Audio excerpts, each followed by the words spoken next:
Mais uma vez, estamos aqui para trazer mais uma porção da Palavra de Deus. No primeiro momento que estivemos nesta semana, trouxemos uma parte de uma passagem falada sobre o livro de Deuteronômio. No livro de Deuteronômio capítulo 1, nós lemos aqui alguns versículos e nós falamos um pouco da narrativa de um líder chamado Moisés. E no livro de Deuteronômio, no capítulo 1, Deuteronômio, e nesse capítulo, nessa história, o líder Moisés traz uma reflexão ao povo. E o interessante nessa história toda,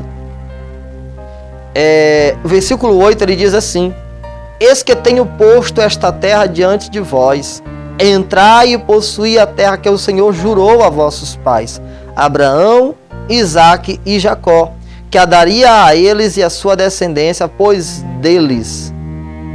deles. E no mesmo tempo eu vos falei dizendo: eu sozinho não poderei levar-vos. O Senhor vosso Deus já tem multiplicado, e eis que em multidão sois hoje como as estrelas dos céus. O versículo 14 nos diz assim: então vós me respondestes e dissestes: bom é fazer o que tens falado. Tomei, pois, os chefes de vossas tribos, homens sábios e experimentados, e os tenho posto por cabeça sobre vós, por capitães de milhares, capitães de 100, e por capitães de 50, e por capitães de 10, e governadores das vossas tribos. E no mesmo tempo mandei a vossos juízes, dizendo: ouvi a causa entre vossos irmãos, e julgai justamente entre o homem e seu irmão, entre o estrangeiro que está com ele. Não discriminareis as pessoas em juízo. Ouvireis assim o pequeno como o grande. Não temereis a face de ninguém, porque o juízo é de Deus. Porém, a causa que vos for difícil, fareis vir a mim, e eu a ouvirei. Assim, naquele tempo, vos ordenei todas as coisas que haveis de fazer. Então partimos de Horebe e caminhamos por todo aquele grande e tremendo deserto que vistes, pelo caminho das montanhas dos amorreus, como o Senhor nosso Deus nos ordenara. E chegamos a Cádiz Barneia. Então eu vos disse: chegados sois às montanhas dos amorreus, que o Senhor nosso Deus nos dá. Eis aqui o Senhor teu Deus tem posto esta terra diante de ti. Sobe, toma posse dela, como te falou o Senhor Deus de teus pais. Não temas e não te assustes. Versículo 23, para finalizarmos, nos diz assim: isto me pareceu bem, de modo que de vós tomei 12 homens de cada tribo, um homem. E foram-se e subiram a montanha e chegaram até o vale de Ecol, e o espiaram, e tomaram o fruto da terra nas suas mãos, e nulo trouxeram, e nos informaram, dizendo: boa é a terra que nos dá o Senhor nosso Deus. Porém vós não quisestes subir, mas fostes rebeldes ao mandado do Senhor nosso Deus, e murmurastes nas vossas tendas, e dissestes: porquanto o Senhor nos odeia, nos tirou da terra do Egito, para entregar nas mãos dos amorreus, para destruir-nos. Então, esta palavra, ela vai continuar falando sobre um momento histórico, um momento idealista, um momento vitorioso daquele povo. Quantas e quantas vezes os líderes se colocarão à frente de posições e de posicionamentos em que muitos irão questionar. O fato da democracia nos dar o direito de falarmos o que queremos, nos dá direito também muitas das vezes de ouvirmos o que não queremos.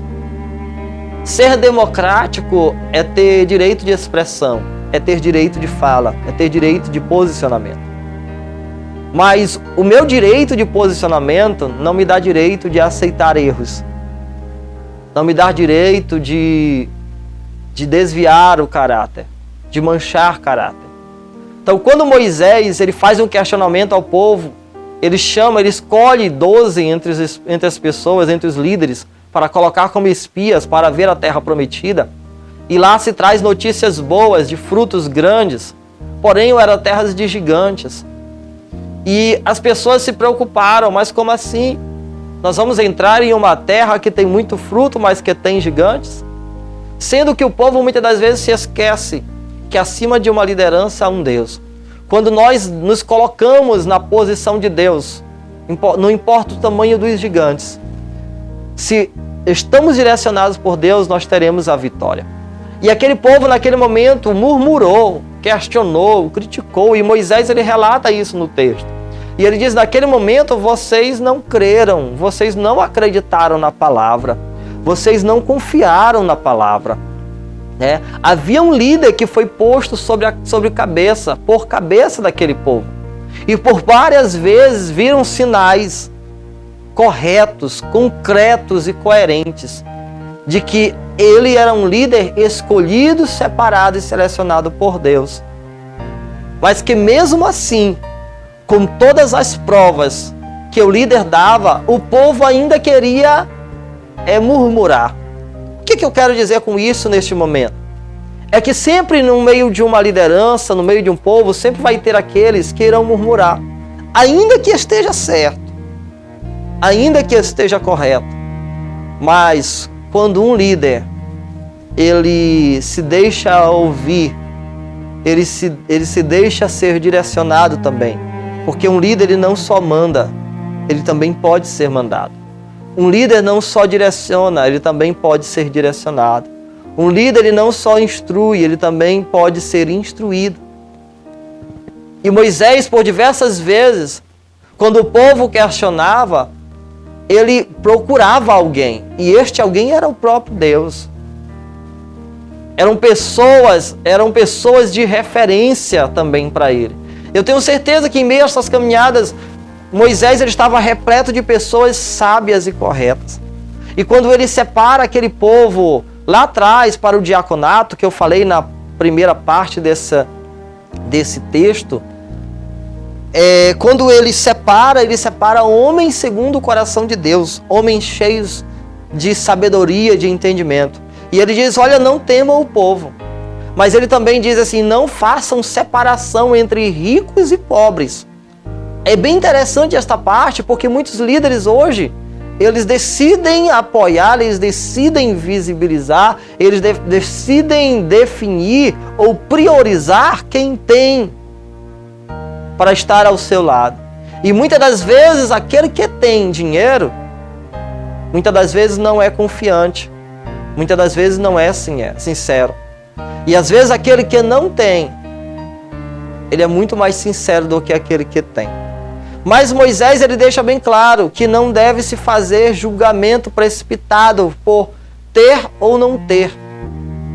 Então, o fato de que existem pessoas que têm condição, que são humildes, que são sinceras, que são honestas e que são corretas.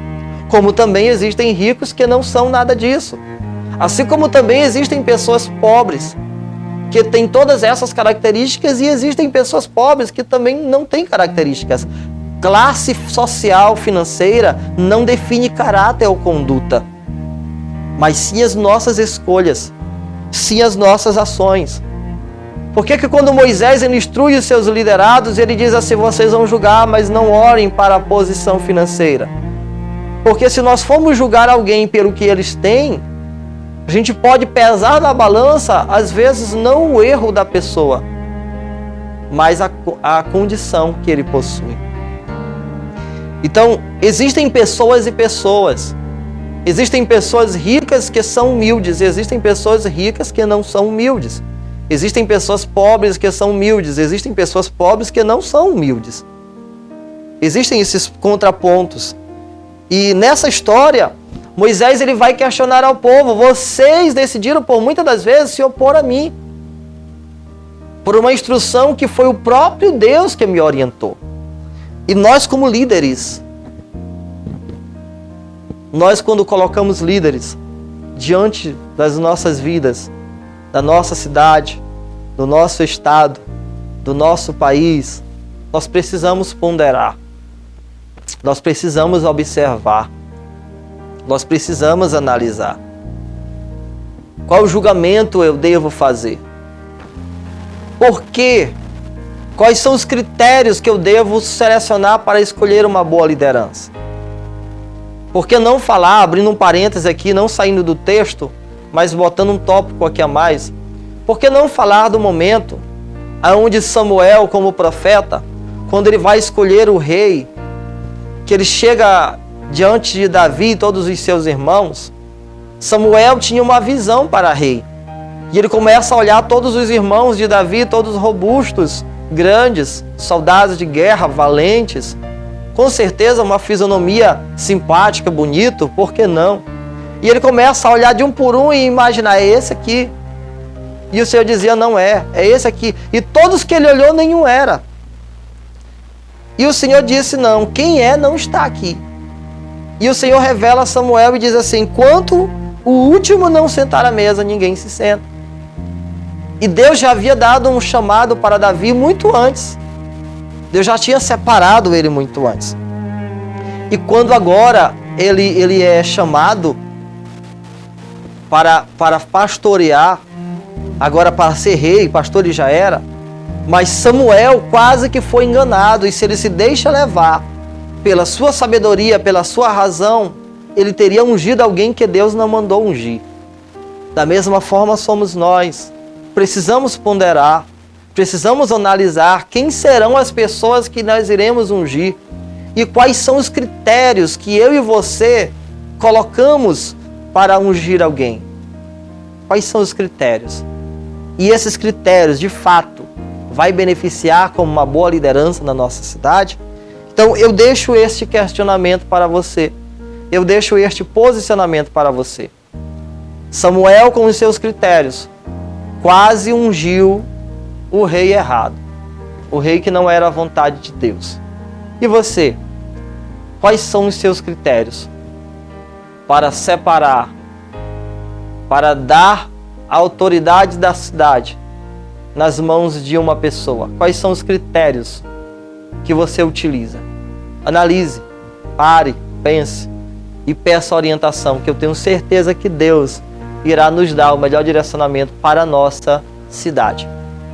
Eu quero orar com você agora, com base nestas especulações, nestas perguntas que eu fiz no final do texto. Quais são os teus critérios? Oremos em nome de Jesus. Bendito e eterno Deus, Pai de infinita graça e de grande misericórdia. Senhor, mais uma vez eu te dou graças, Pai. Te dou graça, Deus de Israel, pela oportunidade de hoje estar nesta cidade, de conhecer este povo, de conhecer um pouco da realidade da nossa cidade. Hoje estamos, Senhor Deus de Israel, em um momento onde pleitearemos um momento político, onde veremos pessoas fazendo campanhas e campanhas para poder, Senhor, naquele dia, aonde será dito quem serão os novos líderes da nossa cidade. Aonde, Pai, é muito difícil tomar uma decisão, devido a tantas situações que têm acontecido no nosso dia a dia. Mas, Senhor, a Tua palavra, ela nos rege. Senhor, Tu ainda direciona o povo para o que melhor é. Então, nesse momento, nós te pedimos, Senhor, que o Senhor possa, Deus amado de Israel, assim como alertou a Samuel, para não ungir o rei errado, que o Senhor venha orientar o Teu povo, que o Senhor venha orientar esta cidade para usar os critérios corretos e escolher e selecionar de fato aquele que Tu queres para estar à frente deste momento tão solene e tão importante, para que de fato a tua cidade possa crescer e alcançar lugares altos e momentos melhores, condições melhores e mais favoráveis. Que os empregos possam abrir as portas desta cidade, que a área financeira desta cidade possa crescer e que possamos viver momentos melhores da história de Rosário. E quem antes ouviu falar desta cidade, hoje ouvirá, amanhã ouvirá falar muito melhor e muito mais. Que o Senhor nos abra o nosso entendimento e que possamos ter os critérios corretos para escolher a nossa liderança naquele dia nas urnas, com o poder que nos é confiado pelo voto, Senhor. Nós te pedimos essas bênçãos neste momento e por fé te agradecemos em nome de Jesus.